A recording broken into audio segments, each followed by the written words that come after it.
All right, guys. Thank you guys for tuning in to the newest episode of Minority Pod with my beautiful, amazing, greatest lawyer of all time, Mustafa Hawili. What up? The other co-host, myself, Khalil Bazi, and the first person from the city of Dearborn public school era is Miss Hassan. Miss Rima Hassan. Miss Rima Hassan. Hello. Hi guys. How you doing? She's a little shy. She's a little shy, but I promise you, as a teacher, she was not shy. She was very straight up with us, very firm. It's a little different though. Yeah. When you're in your classroom, when you're in your domain, but now you feel like the eyes are on you in a different way. So I am shy. As a person, I'm shy, but when I'm in my zone, I'm not. Okay, so we took a little break. People that are our fans, you consider them are very critical fans that would not leave us the hell alone. Unique group of people that follow us. So real quick, so if you guys do not want to see our ugly faces, me and Hawili's ugly faces on YouTube, you can go ahead and we're available on Spotify. Man, I've been slacking on Spotify. I ain't gonna lie. Yeah, I'll get on it. We'll get on top of it. We also have merch available, and so. The reason we took our break, just to guys let you know, this garage was steaming, and we had to get it, cooled down. So we had to have an AC installed. We had some renovation work to finish, and now that we're done, now we can finally come back to work. We're back to work. So for those who don't know, Miss, I don't know how do you want me to? I'm going to call you Rima. I don't want to call you Miss Hassan anymore. I feel like we're in Dearborn High. So Rima fine? Rima's fine. Okay, so the reason why we brought Rima on is she is the principal of Edsel Ford, which is pretty big. I think it is. And let me ask you, I'm sorry to cut you off. You are one of 3 women who are principals in Dearborn Public Schools now, right? At the high school level, yes. Yeah, so now Dearborn High, Edsel, and Fortson all have women principals, Yes. right? Wow, good for Really? you. Awesome. I I think this is the first in history that Yeah, happened all at the same time. Did you think it would happen this soon, or did you think it was too what's the word I'm looking for here? Do you think it was something that's like too little, too late, or this should have happened a while ago? That's a good question. Well, I think that majority of people in education tend to be women. Yeah. The majority, like in the classroom. To think Moving about a little closer. Sorry. Yeah, you're good. You're good. To think about like how that transcends into leadership roles. Yeah. You would think there have been a lot more women. Now, it's not like we broke any historical records. There are other women who have been principal, obviously. And I believe also one of the high schools, I believe Fortson had a female principal back in the day. Okay. So it's nothing new. Yeah. I think, though, it's because it's all happening at the same time. And I also believe because we're all Arab Americans, I think that's probably why it stuck out a little bit more this year. So tell us about yourself. Tell us, how'd you get to the principal of Edsel Ford? Build it up from the beginning. From the beginning? Tell us a little bit about yourself before you go into the journey, and then we'll go from there. Let's hear it. We want to get to know Rima. Well, so I didn't grow up in Dearborn. I think that's another thing that's really important about my journey. I came to Dearborn in my late teens. And before that, I grew up in Temperance, Michigan. Do you guys know where that's at? Never heard of it. No Where idea. is it? Near, what county? So it's right by Monroe County. Okay. Ida Township is also next to it, but it's on the border of Ohio and Michigan. Okay. So I grew up there being pretty much the only brown girl. Okay. And so I really feel that that's shaped me as to who I am as an individual, but also who I am as an educator. Mm-hmm. Because my experiences in school was a lot different. I grew up in a time where, there was a lot of uncertainty and there was a lot of war happening in the Middle East. You've got the first, Iraq war and stuff like that. So I was an easy target for a lot of individuals, people who didn't know. And especially, I wore also the hijab at such a young age. Yeah. So that was another thing. So growing up, my experience, I didn't like school. Okay. I hated school. For what reason exactly? Is it just you just hated to study? Or was it? No, I hated it because I felt like I was never part of something. What do you mean? In what sense? I just felt like an outsider. Oh, I see. So because you wore the hijab in your background, you just felt like you weren't welcome. You didn't blend in. So my first experience in, I want to say first grade, I was shy, still kind of am. Again, not in my work. I'm completely different. And I was kind of like what you would call a selective mute. Okay. And I wouldn't speak unless there was, even when the teacher would ask me a question, I would kind of revert to myself. And that was interpreted to be like I didn't speak the language.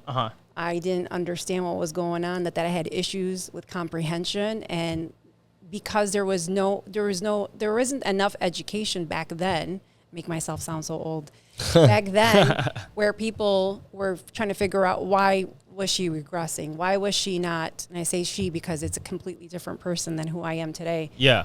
And so from there, I was held back. Yeah.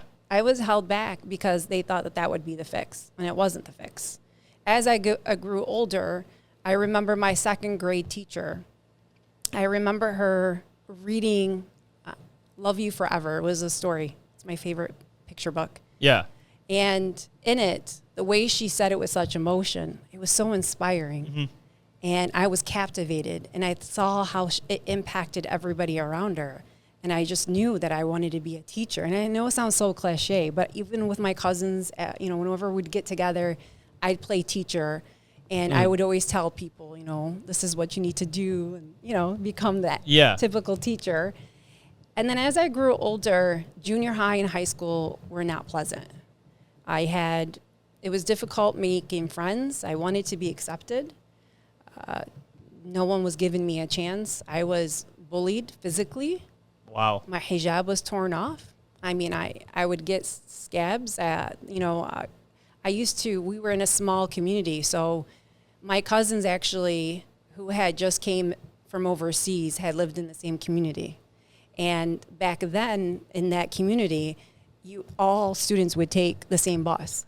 Okay. From kindergarten all the way to high school because it was so small. Yeah. So they had busing throughout the entire school career. Okay. So my cousins saw firsthand, they were sitting at the back of the bus because that's where older kids were, and they saw kids pulling at me. And at that moment, you get enough is enough. Yeah. And so I started to defend myself. And they're like, oh, she doesn't need any help, And so junior high, same thing. And the most disheartening thing, and I think this is what shapes me today as an educator, is that when I was in the hallways, and you remember how congested hallways can be because they're so narrow. Yeah. And kids are a lot bigger than they were made for. Yeah. And so as I'm walking the hallways and kids are just tugging at my hijab, pulling it back, and I used to wear the pin right here. It used to scratch you? Yeah, I used to wear the safety pin, and it would go all the way back, and I'd look at a teacher, and a teacher would look at me and just turn their head. Wow. Where my dad I wouldn't tell my dad, because my dad, Allah yarhamu, was, don't mess with his daughter. He was a hothead, huh? Well, it wasn't. At least when it came to his daughter. When it came to his kids. So, whenever he found out. If I found out that was happening to my daughter. Absolutely. Yeah. That would be a disaster. Yes. I'm just shocked that these teachers accepted this. Well, it was a different time. I don't want to guess. What era was this in? I don't want to put you on the spot with your age, but It was in the 90s. Okay. And what was the school district? What was it considered What do you mean? at the time? What was there's Monroe. Dearborn Public Schools? It was Monroe Public Schools. No, It's, I mean, I don't think it was a district's fault per se. No, I'm just curious what it was, where it was. It was in Monroe. It was in Temperance. Okay, It was in Temperance. and were you the only Arab American at that school? At the time, I was, yes. No men too. You're the only one. I was the only one. Wow. Yeah. Okay. So I also went to, I also lived in Whiteford, Michigan, which is next to Temperance. So that area, at that time, people were leaving. The Arab population was leaving from Toledo, Ohio. Yeah. So we moved on up, and that was the area we moved to. So, but pretty much. Was this ever reported? No. I mean, what do you know? You never thought to go tell the principal at the time? Well, that's what my dad ended up doing, and my dad came off threatening. And at that point, it was like, oh, yeah, no, don't worry. We're going to take care of it. But kids are going to be kids, yeah. Kids are kids. Mm-hmm. And so how much you go on reporting these things? Yeah. But like I said, you take those experiences, you don't dwell on them because that's just one experience. And, when I got to high school, and I've shared this story with a lot of my students too, is that you get to that point where you get sick of it. And so I had an English teacher. I'll never forget this person. And I was on audit. I was that kid. Oh, there was audit at the time for you guys? Yeah. Okay. Yeah. I was on audit, and I know I'm not a role model for anybody, so please. This was my own personal experience. So I had a lot going on. My family was going through some stuff. Sorry. You okay? Yeah, it still gets to me. Okay. I don't know why it gets to me, but it does. I understand. And this teacher looks at me and says, because I was always either tardy or not there. It was first hour, I believe. And, you know, a lot of times you don't want to get up in the morning. And there was nobody really pushing you, you know, growing up. And so I get there and he tells me, why do you even bother coming? You're a wasted space. Yeah. Why don't you leave one of those seats for kids who actually want to learn? Yeah.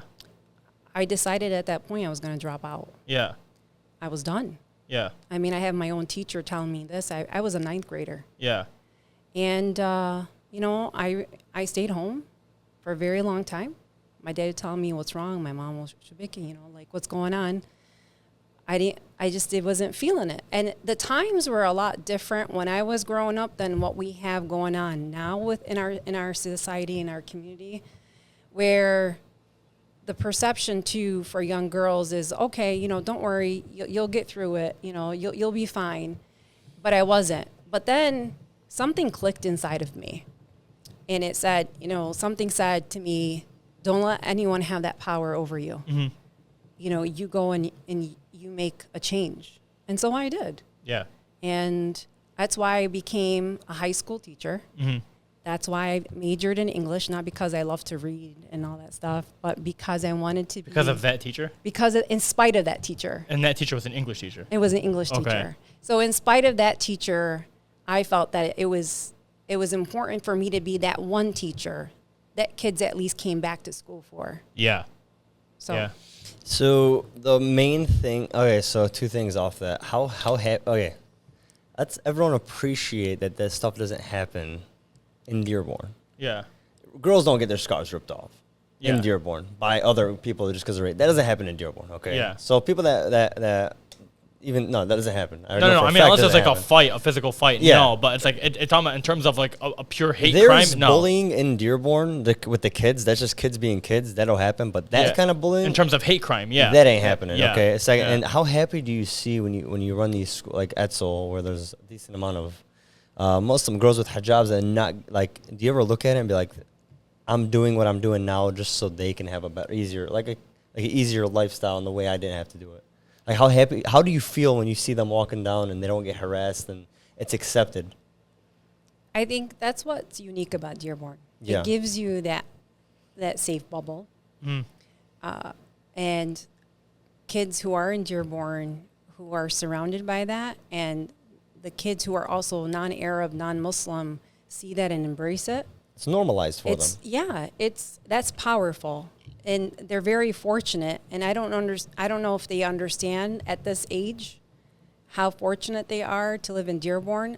My only hope is that when they're outside of Dearborn, because you're going to face ignorant people of all kinds of, you know, all walks of life.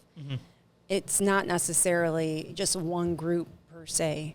It could be anybody. I mean, as Arab too, we can be very ignorant about certain things. Absolutely. And I'm pretty sure that you guys have probably discussed this before on your guys' show. But I think that they can take this platform that they have, the security blanket, if you will. Yeah. And I know that sounds bad to say, but it's a security that, you know what, I'm accepted here, and build on that so that they have the confidence. So when they are in unfamiliar territory, they can at least be that symbol that, because people have a misconception, especially about Arab women. There is a misconception out there in society. There are these stereotypical viewpoints as to, you know, what an Arab woman is. Yeah. And I think our goal as Arab women is to show people who are especially non-Arab or non-Muslim, no, these stereotypes that you believe in or you've heard or you've seen through the movies is not true.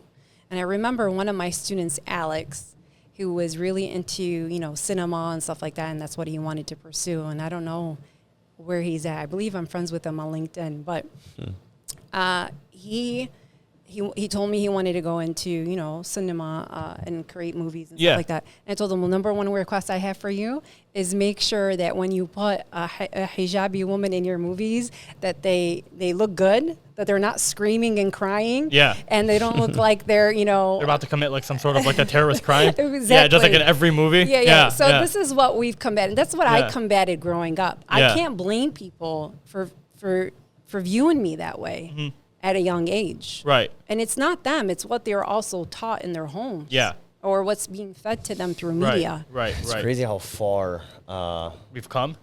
with.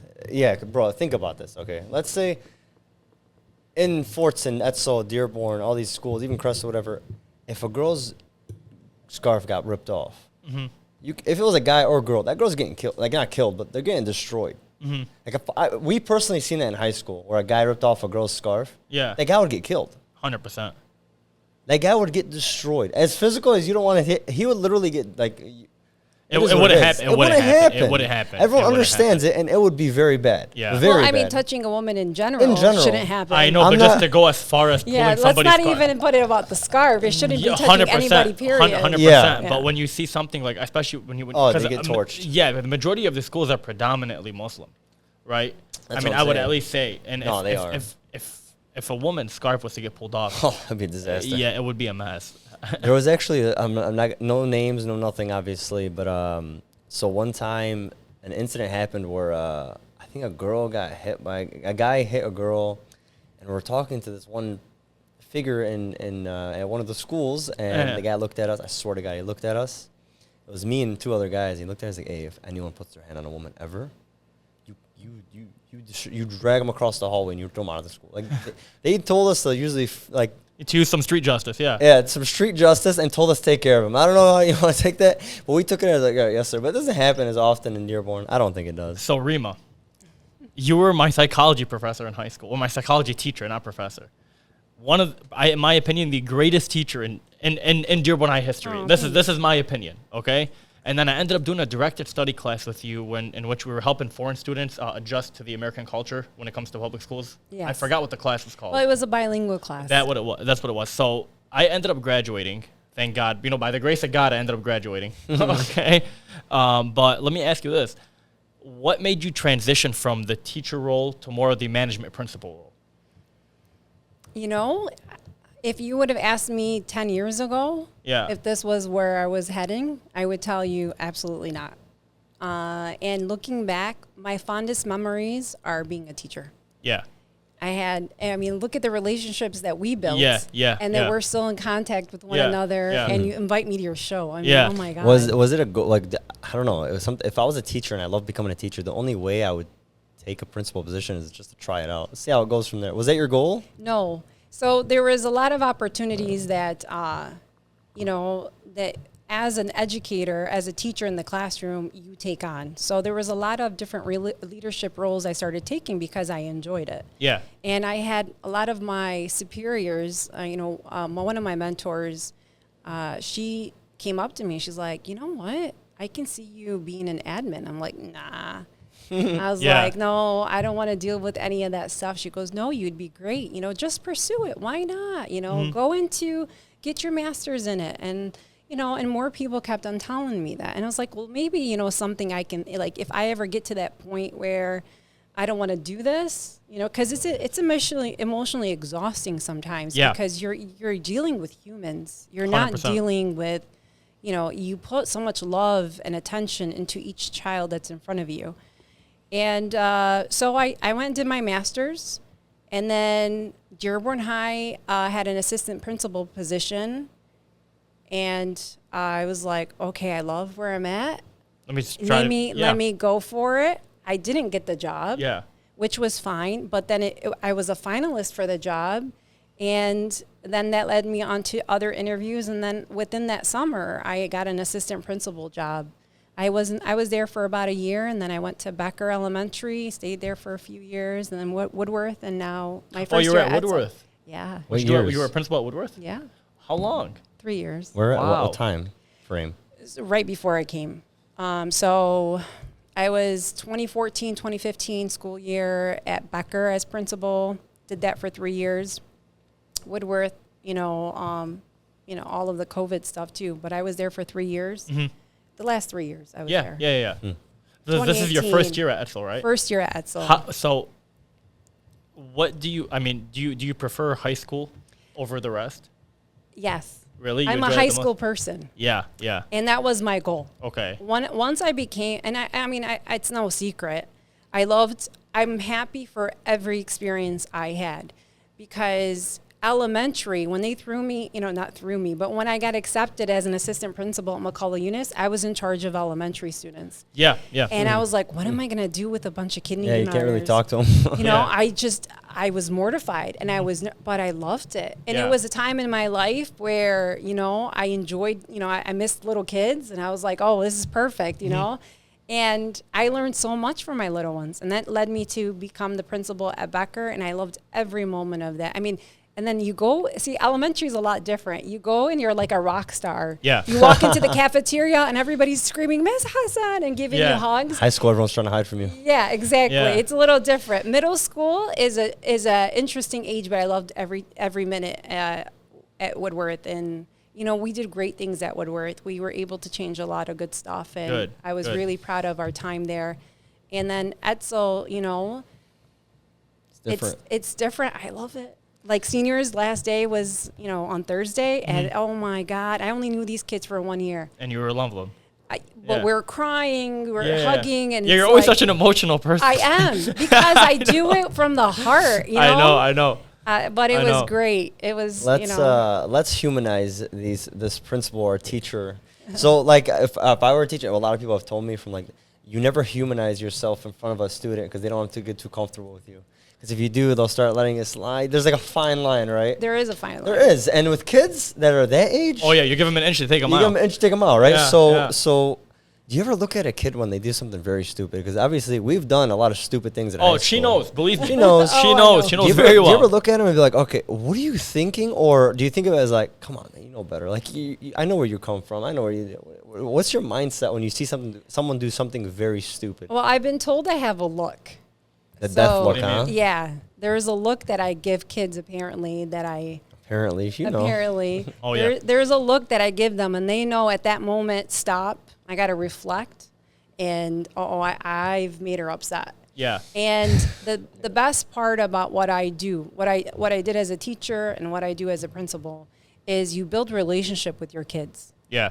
They need to know you. Yes, you're the principal. Yes, you're the educator. But when they know you genuinely care for them, and kids can tell who likes them, who doesn't like them. Absolutely. Once they know that, they don't want to disappoint you. Right. And so most of my relationship with my kids, even if I'm suspending a kid for, let's say, 5-10 days, not that I do. Okay. But they know it's coming from a place Of love. Yeah. It's tough love. Yeah. And so, do I have those conversations with kids? I tell them, well, what are you thinking, dude? You're like 17.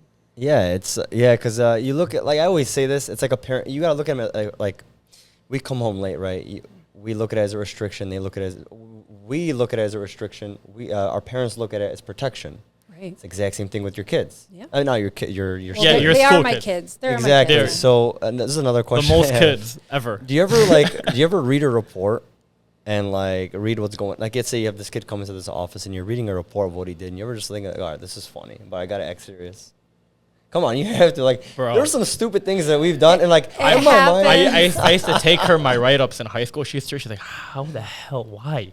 Why would you do something? I don't know. This guy was in trouble all the time. That's why I had to do the directed study with her, because it was either that or I had to be in school away for an hour, which was more dangerous for me to be. It was better for me to be in school. We're helping her rather than me just be out of school. So do you ever be like, okay, this is funny, I just gotta put on a serious face and act like I'm... it depends on the situation. Sometimes I might even tell the kid, dude, that's actually funny, but this is not the time nor the place. Yeah. You have those conversations. Listen, especially at the high school level, our kids want to be heard and seen as young adults. So I tell them, if you want that respect, Yeah. Act like the young adult that you are. But the moment you cross that line, then I have to treat you like a little one. Yeah, no, so I think, and I think you can agree with this as well. I think your head doesn't level out until 25. I think it really depends on the student. I'm telling you, man, there are some 23-ish, students when I was to this day, bro. I'm a licensed attorney. I'm still so immature. They're not mature. I think they're just boring people. No, it's just the younger crowd. No, they're just. It comes from the house. You know, like in our house, we're very playful. We're rowdy. You know, that's the kind of household I grew up in. And then like I know I had friends that grew up in a very quiet, you know, very serious military style household. Boring. So and I would.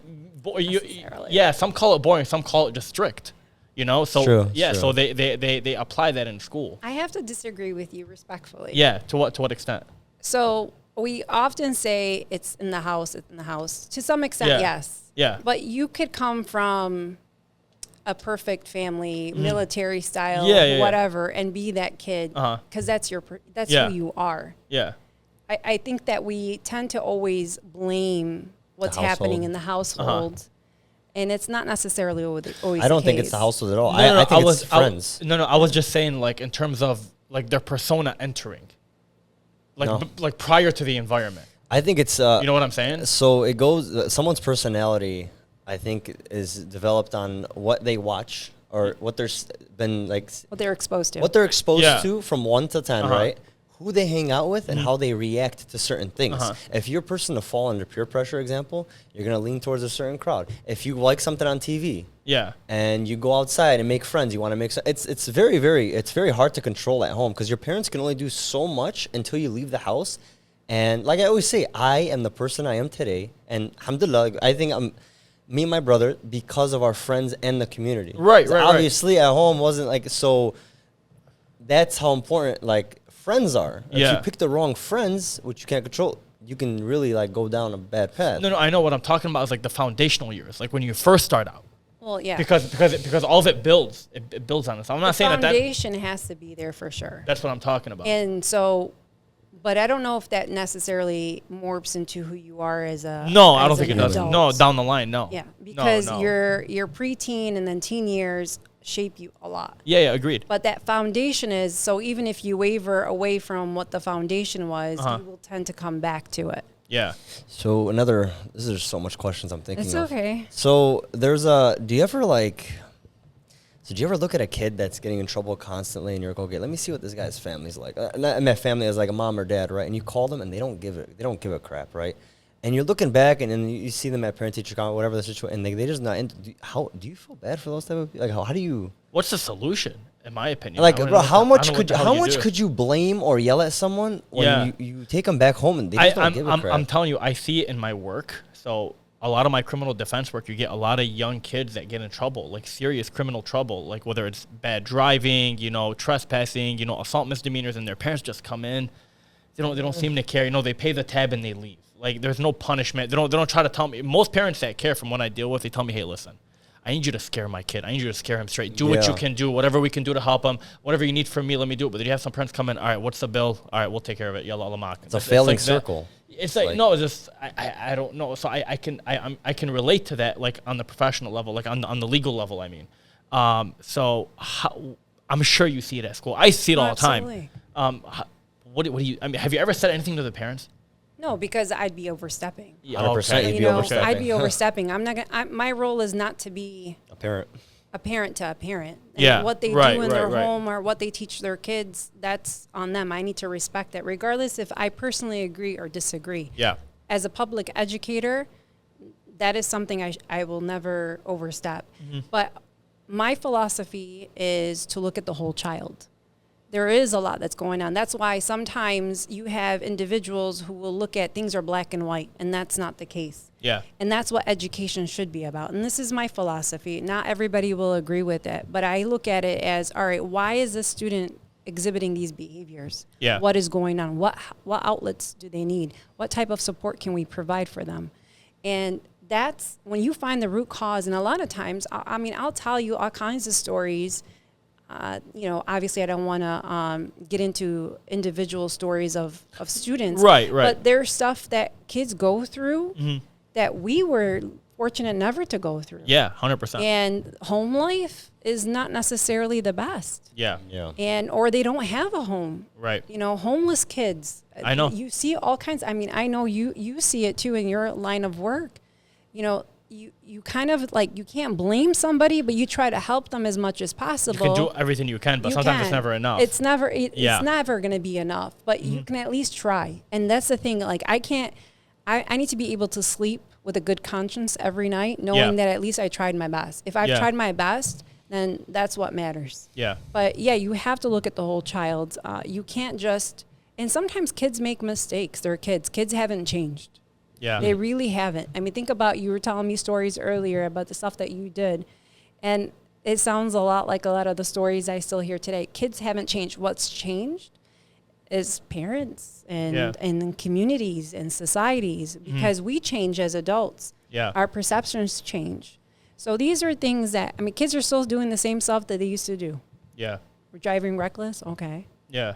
Drinking. You guys are dealing Okay. with jewels though, like those pods. Yeah, you guys deal with So at Well, the time we were there, we didn't have vapes. School was No. like We We had school was so cigarettes. no, There was cigarettes. A so lot of cigarette The biggest issues. Yeah, problem but you when didn't smoke it in school. Yeah, you smoke. Right. No, You can't get away with it. biggest number one problem from freshman to senior year for us Was was it jewels? phones. Oh, phones. They were Okay. still adapting, bro. What do you mean? It was to the point where, like, if they seen your phone for 1 second, they rip it out. Yeah, but It now was it's not like that It was the anymore. blueberry The Blackberry. Blackberry, The yeah. blueberry.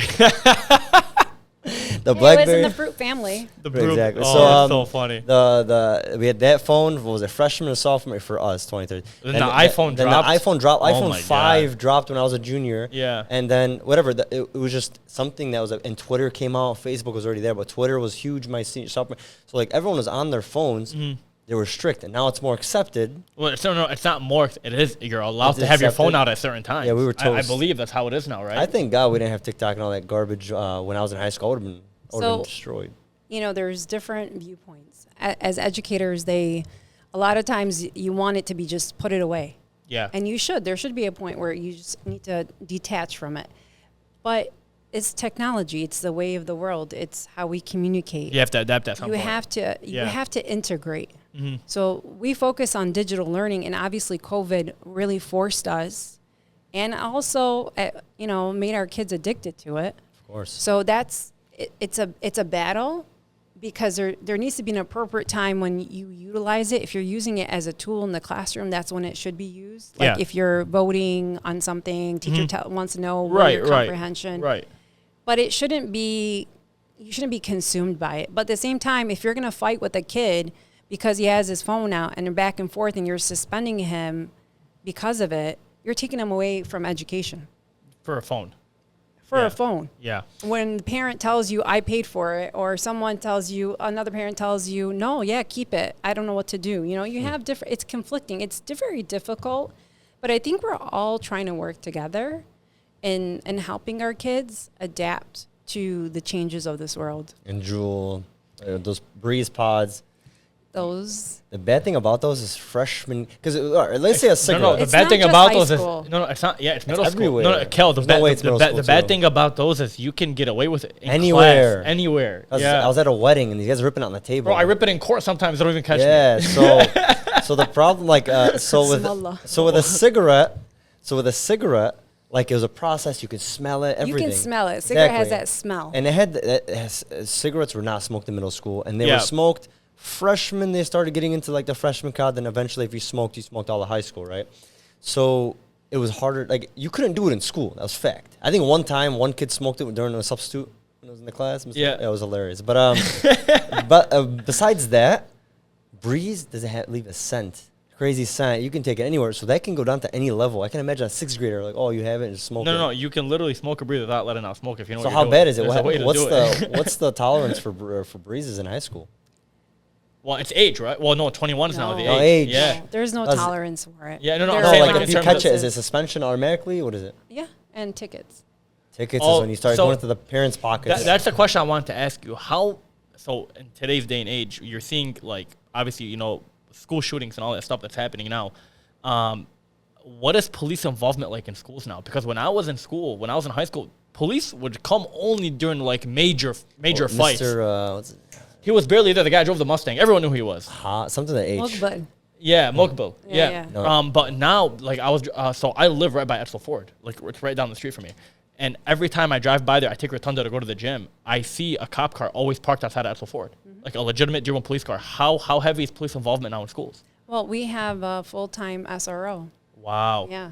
Now, obviously, he has other schools, but his primary location is at the high school level. Okay. And that partnership is so ideal. Mm-hmm. And, he's built rapport with kids, which is fantastic That's awesome. because, you know what, instead of going straight to, discipline, he can have those conversations, talk about the real world. If you do this, 1, 2, 3, it's more of an educational piece. And I'm so fortunate that, we are so fortunate to have that ability. And I'm glad that I believe it was a grant too that was given. Mm-hmm. And we need more of that, especially considering what's happened in the United States. So you mentioned tickets, from the Dearborn Police Department. Yeah. Okay. So it's a smoking indoor. Yeah. one, So right? back when I was in high school, okay, if you got a ticket from a police officer, like an assault ticket misdemeanor, that was like the worst. Like that's like you're like considered like you're shunned. Like that's the worst thing that can happen to you. Does that happen now more often than it did before? I mean, In terms of getting ticketed by the police and having to go to court outside of school. I don't think so. I think that's where it's so important that we have the school resource officer because those relationships are built Okay. and that kids know what's expected. I mean, if you cause a fight where you're leading, it's very violent, obviously. Yeah, you're going to get that ticket. Mm-hmm. And the tickets for the vape, it's more of a fine. It's different. Okay, yeah. It's not someone's gonna affect It's the record. not going to have their criminal record. Yeah. That makes more sense. COVID money They to justify changed. record. Yeah. They changed that. Yeah. I believe a few years back. Okay. But Because what I remember from when I was in Dearborn High, no matter the fight, if people fought, they would just get suspended. They wouldn't bring in the police department. Yeah. So I don't know now if they're trying to do that more often. I don't know. I'm not in Well, school there anymore. there are some situations where it warrants it. Yeah, I agree. You know Okay, what I mean? If so- you're making it unsafe in the school, then there needs to be a follow up. I agree. Beautiful. I agree. Okay, we're going to take a quick 5-minute break. We'll be right back. And we're back. So let's come right off the rip. So ironically, we didn't plan for this, but we have a principal on the Obviously, same we didn't week. plan for this. Jesus. No, like plan for this. What I'm about to say is we had we're having a principal on the same week. A massive school shooting happened. Yeah. and it's happening like crazy. Well, And two of them. Well, not well. there's like sorry, one every- yeah, it's well, getting here's bad. I want to emphasize. So there was a school shooting, and then I think 10 days prior to that there was a massive shoot. Like at a supermarket. However, but what I want to emphasize is both the shooters were 18 years old. Both of them would have been seniors in high school. Yeah. Or about to graduate or have just graduated. So Yeah. these are still children. So, alhamdulillah, we don't, inshallah, we'll never get to this point, but we don't have that issue in the Dearborn community. I don't want to say, yeah, so we don't have that. Have there been gun threats in Dearborn? I don't Threats, remember. yes. Yeah. My freshman year, we had to get, so my freshman year, some kid said he was going to show up to the parking lot with a gun, showed up to the parking lot with a gun, they caught him, and expelled. He actually ended up coming back senior year. There was actually a kid in our 7th grade year who brought a gun on the yeah, bus. Yeah. When he was, I swear to God, he brought a gun on the bus. No one was able to verify if it was real or not, but I remember he was never allowed back. That's been the only thing I heard of, and that's that from what we know, right? Yeah. But what do you from the highest point of a high school? What do you think of that? What are your thoughts? That's your worst nightmare. 100%, it's your worst nightmare. It's your worst nightmare. We can't even fathom. Like, even, when you think about what if, you don't even want to think of the what if. don't want to think about it. Imagine that actually happens, that I actually lose one of my kids. Like, Imagine the phone call. no, like, It's that. how do you come back from that? And I know that, as communities, we're resilient. And honestly, my heart goes for all those families and for the educators, because this is something too, when it happens to one school community or community, as educators, you're reminded. It hits everybody, yeah. Yeah, you're reminded that this is, we are frontline workers. Yeah. And you don't know what's going to make someone tick or want to decide. And so going back to your comment about we're fortunate not to have that in Dearborn, alhamdulillah, Yeah, alhamdulillah. but You never know. nobody knows. And I'm pretty sure the families in Texas or Oxford said the same thing. Now, I'm assuming you guys have a procedure. Absolutely. Okay, and I don't know if you know this. When did you guys implement it, the procedure? Was it after Sandy Hook? because I know you've been in like part of Dearborn public schools for a long time. I'm sure at the time we were in high school, there wasn't a procedure for this when I was a senior. No or way. when I was there was not. There has to have been No. because I know there was a lockdown procedure, Yeah, but there that's wasn't what a. it- that's what also, it was. so lockdowns also intended for a possible Yes. threat. Oh, really? Yeah, so you Okay. guys have had it. So when you think about all these drills that they do in school, so you know the tornado drills? I mean, Yeah, how I many remember times do we those. get tornado Yeah. drills? Yeah. We still have to do them, even though they're not prevalent. You know, we don't do that. But they were considered also like, there's also was a bomb, like a shelter drill. Because in the 50s, I think, don't quote me, 50s or 60s, where there was that possible attack, nuclear warheads or something like that. Yeah. So they had to train kids. Yeah. Now we're training kids, and we're emphasizing more about an active shooter training. So I'm guessing the lockdown drill changed because at first they used to have us sit out in the hallways with It our heads changed, down. I believe, when Columbine happened, Back in Okay. which is in the 1999. 90s. Yeah. Okay, so now, I don't remember what's the procedure now. Like if you guys were gonna practice it, is it everyone is in the classroom? Everyone has to go outside. How does it work? I'm not going into details as Okay. to what we do because Okay. I don't know who's listening to your I show. see. Okay, that makes sense. Okay, But okay. there is a procedure. But there set is a forth. procedure. Our kids, for the most part, know what to do. Okay. And I think any kid who's especially been in Dearborn public schools has been doing this since they were in kindergarten. Yeah. So it becomes automatic. Yeah. And we yeah. do this, we practice it many times throughout the year. Uh-huh. We're obligated, also the state, you have to document every time you do it. And So how many times they make you guys do it a year? at least 4 times a Okay. year. So you're always, even if you get a new kid who's never been Mm-hmm. into your school, they at least know what to do, what to say. okay. I mean, not to okay. say, Well, that's good. how to proceed. Yeah. But it is the worst fear that I have as an educator, but especially at the high school level, because you hear it happens a little bit more often in high school, but I don't know anymore. Now, I mean, elementary school, these poor babies, Oh my God. like, So the thing for is, anybody, it's ridiculous. you the first thing I think naturally as guys, some like people I know, the first thing I think of is let's find a solution.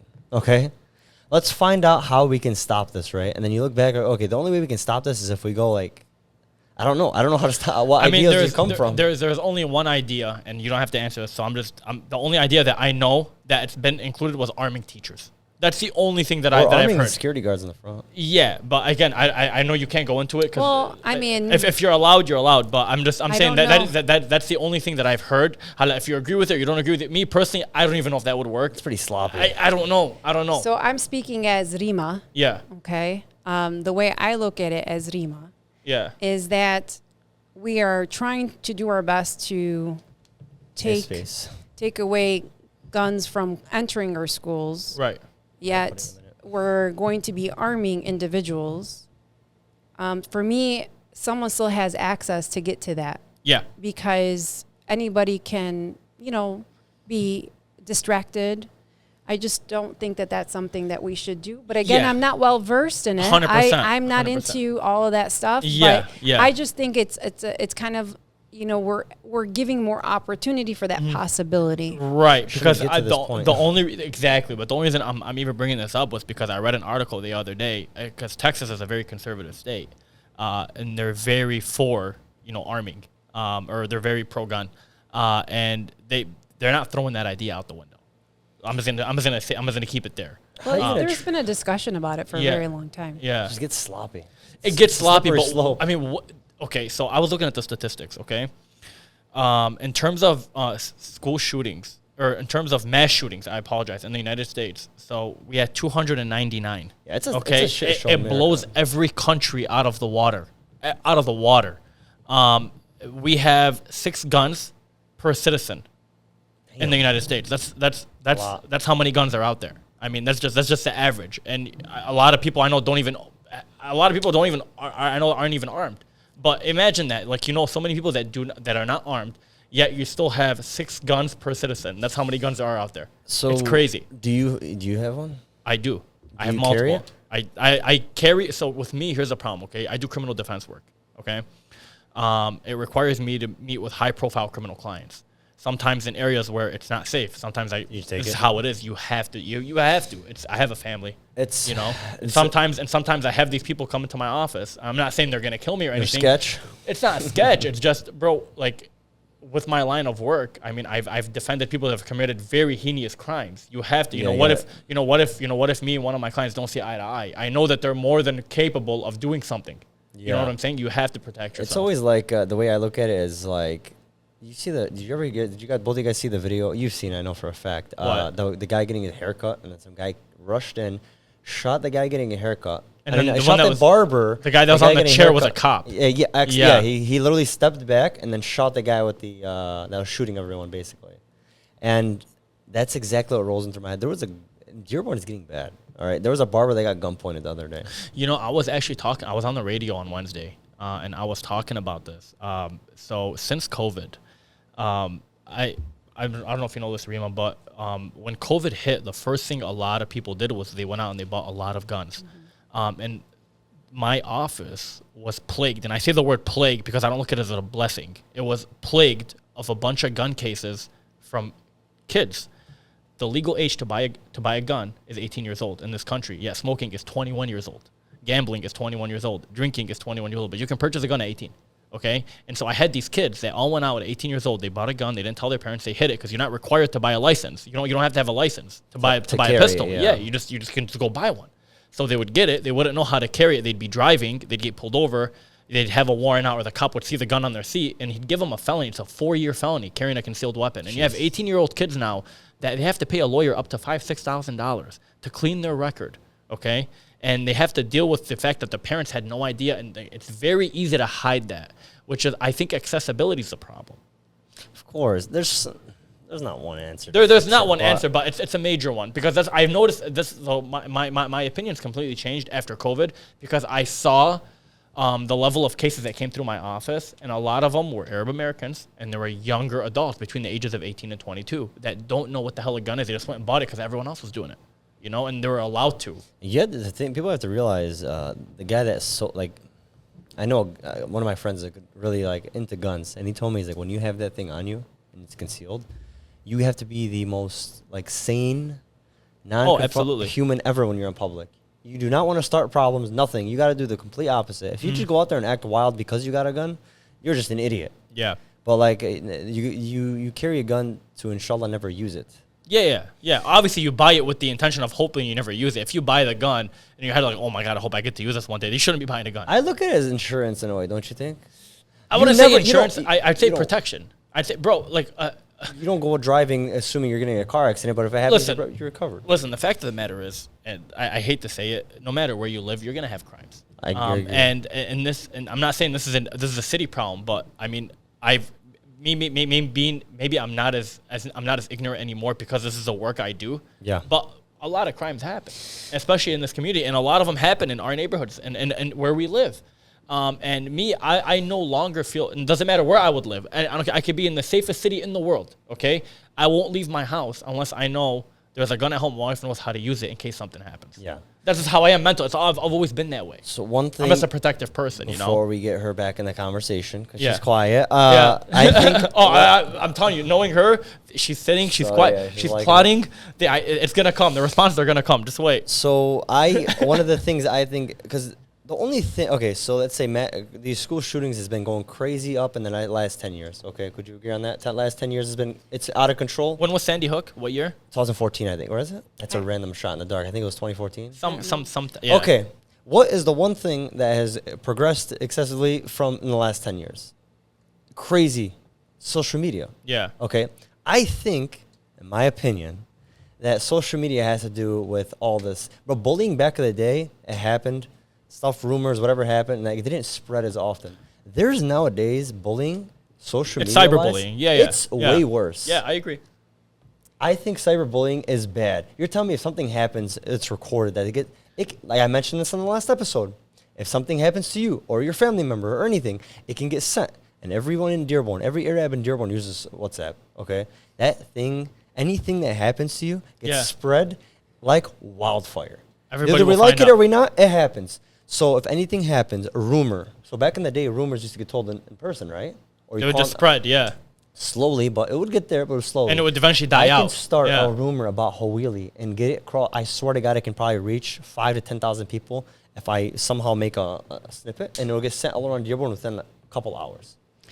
So I'm going to take you back to your point about it's almost like a blame game at this point. Yeah. We used to say it was video games. Yeah. Now we're saying it's just completely social media.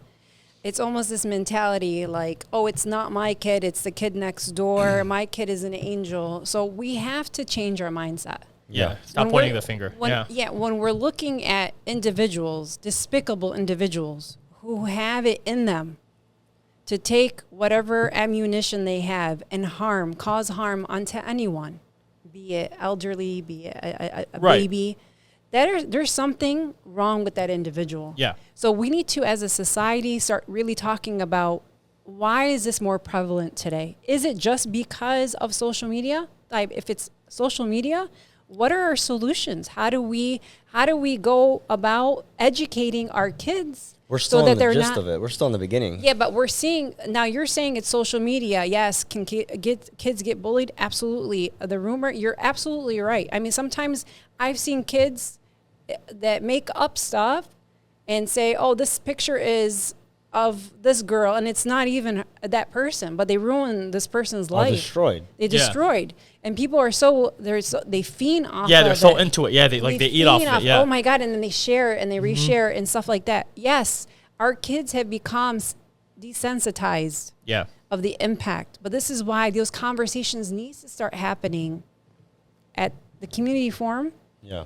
in our homes. Yeah, I We agree. need to have these conversations with our young kids. No, I agree with It you. has to happen. So the blame game is great. It takes pressure off of us. But it only works so it But doesn't work. there's Yeah. no solution. Right. So why would anybody feel okay to do this? Right. When you look about serial killers, I'm into true crime. I don't know why it's Oh, your yes. thing. Okay? And maybe because I'm a psych major. Maybe. Yeah. You look at these people from the 60s and 70s who went on these sprees. Same thing. It's just different type Different of times format. and eras. It's just So what something is the correlates. root cause of it? Why are we seeing more of this? And why is there this accessibility to want to take your anger and frustration out on innocent people? Mm-hmm. These are the conversations we need to have. Yeah, it's. I'm telling you, it's a subject that It's a subject. Touchy. And it's, we're looking for a solution, but it's very hard. it might not be one solution, right? I mean, the solution might not even be there. No one knows what the solution is. It's one of these things that you really have to, unless we sit down and really dive into it and explore Yeah. it and actually look to find a real solution, because I don't think anybody's really looking to find a solution. It's one of the go- things that people talk about and forget, and then it happens again and again and again. No, and again. yeah, it go back. I just don't. I'm not a fan of social media, especially with kids. I have social media, like people are gonna. No, I have it. Inshallah, one day I'll get off it. I'm slowly working out of it, but I think what it's doing to us. Imagine what it's doing to them. a 7, 8 year Oh, old. 100%. I'm so scared to see how the kids are gonna come out in like 10 years. The kids are so stuck on an iPad. Yeah. Like these parents just throw them an iPad. So the problem is too with that is I agree with you. I think if we can, delay the exposure to social media yeah, it's as gonna much happen as regardless. possible, but with kids having phones, It's on only a them, matter of when. It's and not a that matter of kids, if. Yeah. Oh, my friend has it. Well, Yeah. they have a Snap. I see all these cool things on it. You know what? They even borrow each other's phones and create accounts, Mm-hmm. and when they happens see each regardless. other, it happens. That's why it's important to have these open and honest conversations. Parent wise. Absolutely. Yeah. I always Absolutely. Those are conversations you need to have and talk about the dangers of it and when it can impact. And take away your phone. Like I used to have families, especially at the middle school. I don't know what to do. They're addicted to take it away. Take it away. You pay for it. Same thing with gaming. Oh my God, how many kids? I don't know what to do. I used to take kids PlayStations and Xboxes away and I'd lock them up Yeah. because the kid's sleeping in class. Yeah. Like, I'll help you. That we're partners. That's what we're here for. Yeah, it's like when we were kids, like if you were stayed inside when everyone was outside, that'd be torture. No. At the time when I'm telling you, it's like my you okay? You're fine. Yeah, I'm sorry. Allergies. Like my youngest brother, he was part of he graduates high school this year. Okay, Yeah. he was part of the generation that all game, all inside, no outside. My other brother and I were the exact opposite. We were part of the generation that Outside. yeah, like we couldn't at the time when I was a kid, my parents really couldn't afford video games. Like the Xbox when it came out was like I remember the PS3 when it came out was like $700. I remember I wanted one. Obviously, Mom was like, "Hey, you're crazy. I can't afford Yeah. that shit.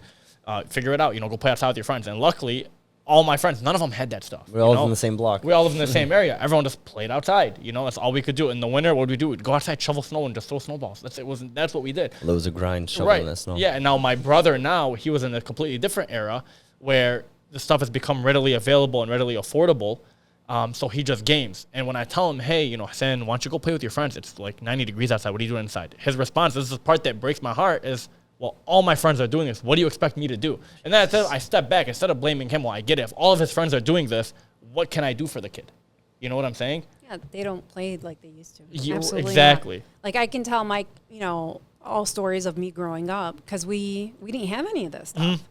We lived on the same block. I mean, my cousins and I, and you know, it was fun. That was when I was in Toledo until we moved. Right. But we had so much fun. Those are my fondest memories growing up. 100%. But then our kids, no, they don't have that exposure. They don't have that play. It's more play on your devices. And a lot of parents too, you know, sometimes it helps. Do you feel like you would have been a whole different human if you grew up and went to Fordson? If you grew up in Dearborn? I think so. In a good or a bad way? I don't know. You know, I was actually You would have been more comfortable. You know, I'll tell you that. It's fact. I was speaking of playing. I was actually reading a quote the other day, and it was crazy. It made me like really think. And I swear to God, I'm gonna tell you this. You're gonna be mind blown. I read this online, and the quote was like, I can't quote it verbatim, but it was like, it said, at some point, you and your friends all went outside to play, and it was for the last time, and none of you knew it. Yeah. And it like when you really, I thought, when was the last? You can't remember it. It's crazy, and it really blows your mind. It makes you like regress a little bit. Like, man, like, when was the last time? Yeah, when was the last time? And I thought about it. I really couldn't remember when the last time was, man. It's crazy. It's depressing, honestly. It's a bittersweet because you're just growing. Really? No, it's not even that you're growing up. It's like you're seeing now. Like, nobody is going to experience that anymore. No, it's like the Office quote. It's like, I wish someone could tell us you're in the good old days before you leave them. Yeah, yeah. That's one of my favorite quotes of all time. Yeah, yeah. But back to, like, so would you have rather live the way, you have no option, obviously. But would you rather just go through the story and of how you got to Miss Hassan right now, or would you rather go back in time and somehow get you to Dearborn and go through that lifestyle and risk the fact that you would have turned out someone different? Which one would you pick? Oh, she's gonna go through the same one. I will. Yeah, I know. I mean, I can't imagine myself saying bro versus what I say dude. I say dude all the time. And not even that. Yeah, it's like it's your experiences that shape you. Yeah, but Yes. bro, then you look back at it and you're like, okay, I wouldn't want any girl in the world to go through what she went through. That's why I would think it. I would be like, okay, I Yeah, don't but want you to. grow from these. Yeah. But no girl has to go through that. Yeah, No- but no person has to go through any that. person, no one should go through challenges, but when you are able to come through that challenge, that's what makes you. That's what makes you feel the Not only I that, agree. how would you know that? Yeah. You know what I'm saying? Yeah. You have to have that experience for you to be able Right. to correct it And later. if you don't fall, Right, you can't. You're 100%. what are you gonna get Yeah. from it? Yeah, I And, agree. and it has to be okay. This is another thing we need to teach our kids. We need to accept that it's okay to fail sometimes. Right. Of course. Failure is part of the process. If you're not failing, I don't care. Like, you know, how many kids go through, you know, especially when I was a teacher, what do you want to be? I want to be a doctor. I want to be a lawyer. Yeah. It's their parents you know, speaking. Okay, that's great. Fantastic. They get to that point and they don't like it. Yeah, Yeah. I agree. Oh yeah. Or they fail. They can't get into med school or what have you. And that's okay. You need that. But- No, you need that. How do you give up at that point Mm-hmm. and say my life sucks? Yeah. No, you have to kind of find another path. I have a friend that he is going to nursing. Okay, one of the smartest humans I have. He's still one of the smartest guys I ever met in my life. And I don't know how it didn't work for him. He didn't get into nursing school. This one specific nursing school he didn't get into. So this guy just like depression mode for like a time being, and he felt like this is that. And now he's one of the most. He's very good at what he does in his own career. He started a whole different career, and he's on top of the line. He's doing amazing. And Yeah. he called me like 2 weeks ago. He's gonna watch this episode. He's gonna tell me, was that me? I'm like, yeah, it was. He's like, thank God I failed nursing because took me to where I am today. You know what I mean? Yeah. So You never know. need it. You need it. Like, No, yeah, bro, definitely. I failed my law school's admission test the first Yeah. time I took it. Failed the shit out of it. Like, I thought like bottom 10 percentile failed it. Like, the only way for it to work for me, I had to take the year off after I graduated my undergrad. Relax. I took the year off, and I had to study for it for an entire year. That's what it took for me to get into a decent school. But I mean, it is what it is, you know. But I also know people that like they go through the same experience and they're never able to mentally recover from that. But you need those experiences. You know what I mean? Like you need that grind. You know, you need that struggle. No, definitely. Like it reverts back. Like we didn't grow up with money, Yeah. but we used to always look at the other side of town. Like, man, these guys got money. Yeah. We don't. But then you look back at it from art. You have we inshallah will become parents one day, Yeah. and you look at it like, okay, I'm gonna give we're gonna give them a lifestyle that we don't want our kids to go through what we went through. Yeah. Yeah. But like she said, like, but Listen, the struggle is beautiful. There's Yeah. beauty in the struggle. It's a known thing. But then you look back Yeah. at it and you're like, okay, when Like- you're raising a kid, like, do you want them to struggle? I don't want them to go through that. No, but at here's the same time, thing: you they should need go it. through No, that. I think, like, for example, okay, like a lot of my siblings, and a lot of my younger friends that come to me for advice, especially about marriage, they'll tell me, "Hey, man, I want to get married, but if I get married, I'm living very comfortably right now. If I get living married, good out here. yeah, I'm living good. If I get married, it's gonna be, we gotta live paycheck to paycheck. We're not gonna be able to live comfortable. I don't know if she wants that." And I tell them, I'm like, "Well, Oh my God. He doesn't have faith. I no, swear to it's, God, not, it's that's what I not think. faith. Look what I tell think them. it's I tell them, here's what I say. Here's my response to this is, it's good. You don't want to live comfortable. And the reason I say that is because, let's say you started living comfortably, right? And then you went, something happened, and you're not living comfortable. Both of you are not used to living through a struggle. That's what happened in COVID. Our offices, we were handing out divorces like candy. A lot of it was because a lot of people lost their jobs, and they were having trouble paying bills, and they never experienced that before. So there was a lot of fighting due to financial hardship, and it was causing divorce. And a lot of these people, none of them had to go through that in their life. But versus if you had started out that way, right? Of course. And then let's say you made it big, okay? And then somehow you drop back down. You've been here Appreciate it, before. yeah, No, yeah, you've yeah. been there before. You know what to do. No, I agree. It's nothing new. So I promote the struggle. Like, why not? 100%. Like, why not? It's better for you. That's how I look at things. But that's just me, though. When you look at our communities in Dearborn, especially because the majority of them were immigrant families. Yeah. Even Dearborn is working class families for the most part. Yes, you do have people who are middle class or Middle upper lower middle class. I would consider he's Dearborn. Yeah. But, and your family was trying to hustle to make sure that, you had a house, Of course. you had food. And to them, that was the struggle. Yeah. And so you may not have grown up with having a $700 PlayStation or whatever it's called. Right.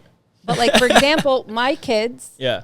because my parents gave me that, the ability I'm a first generation American. Yeah. So my family struggled, but as I got older and I got educated and stuff, Right. I could give this to my kids. Absolutely. And do you deprive them? No, but this is where sometimes parenting, it becomes difficult, especially depending on the viewpoint of the parents, because Right. you can be married to somebody and have a completely different viewpoint. 100%. The responsibility needs to be there. Right. So Yeah. you can provide your kids with all these great things, but they can mow the lawn, take out the trash, they can make their bed, They're gonna they do can all do that. all that stuff. But like for me, for example, like, and I love my mom for this. She used to get up and help me clean, do whatever, all that stuff. And once I did it, like she'd be like, no, leha, like meaning you're gonna be doing it when you have your own family. So she would tell me like, chill. I'm like, all right, I'm gonna go chill in my room. Yeah.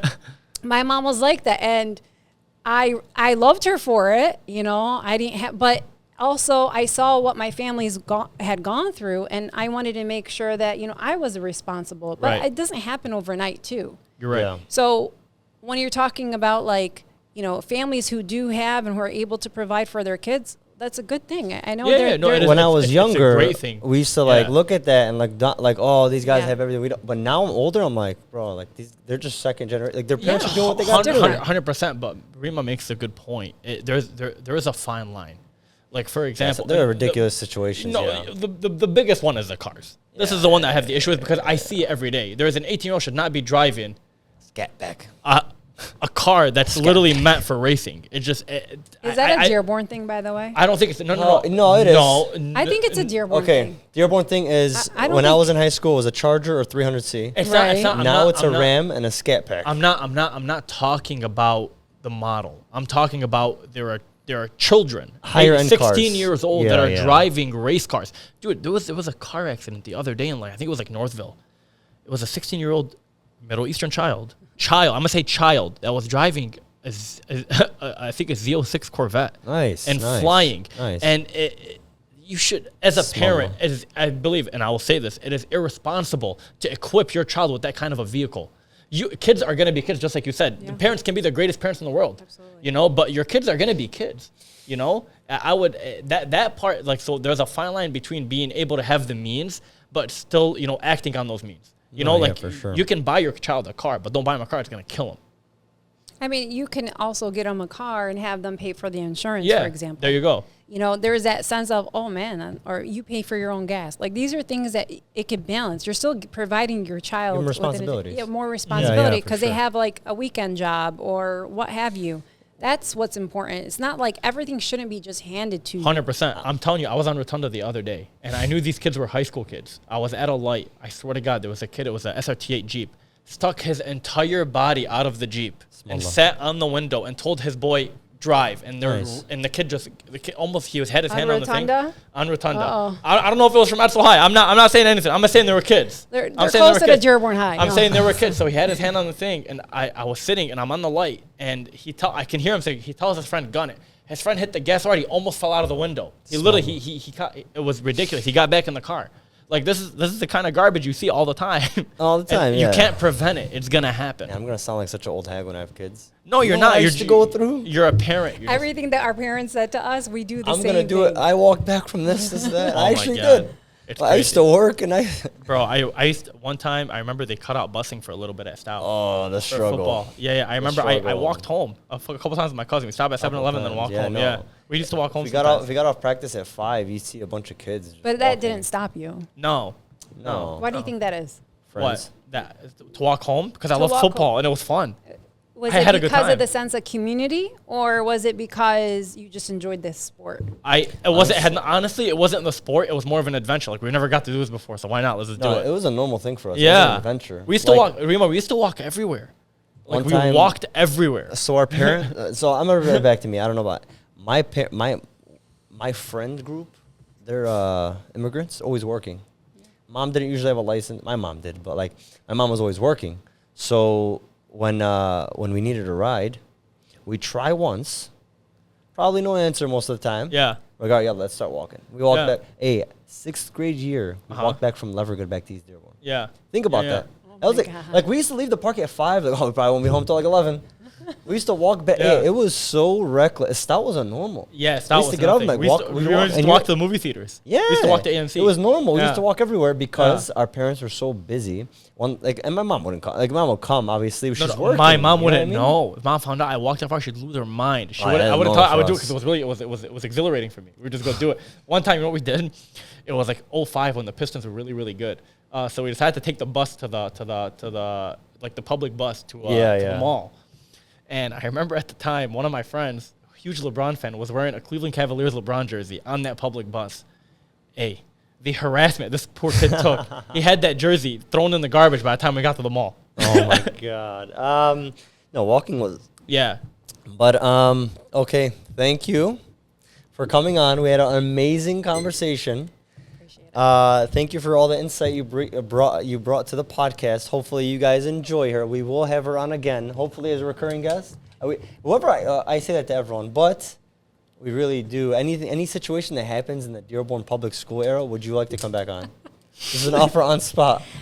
You are putting me on the spot. Listen, if I can serve, Inshallah. inshallah. But see, I don't want to go with the whole inshallah like our parents did, and it never happens. You know. I'm 100% so like if I that. can serve the community in the positive capacity, I am. Count You're me with in. it. Yeah, well, I mean, I've always told you, anything you guys need, you can always reach out. So. I appreciate it. And Of course. any final words for you? Any final words to our audience? Well, considering I don't know who your audience is. Well, it's, gonna be, but- it's a mix of everybody. Probably some of your students. I think as soon as your students find out you're Yeah, on they'll this, they're spread it going to like watch wildfire. it. Yeah.